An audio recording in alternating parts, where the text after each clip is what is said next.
To generate Bill4Time invoicing, start by logging into your Bill4Time account and navigating to the Invoices tab.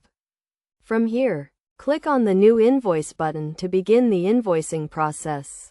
First, select the client you want to invoice by searching for their name or browsing through your client list. Once you have selected the client, choose the project or matter you want to invoice for. If the project is not already set up in Bill4Time, you can add it by clicking on the New Project button. Next, add the invoice details, including the invoice date, due date, and payment terms. You can also add a description or message to the invoice if needed. Now, add the invoice items by clicking on the Add Time or Add Expense button.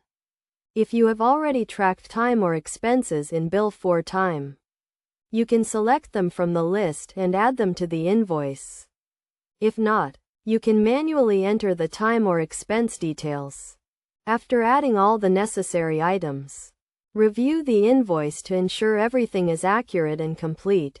You can also customize the invoice template and add your company logo if desired. Finally, click on the Save and Send button to generate the invoice and send it to your client.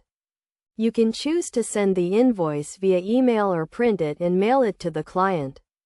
Best practices for generating Bill4Time invoicing include regularly reviewing and updating your client and project information, tracking time and expenses accurately, and customizing your invoice templates to match your company brand. By following these steps and best practices, you can generate professional and accurate invoices using Bill4Time.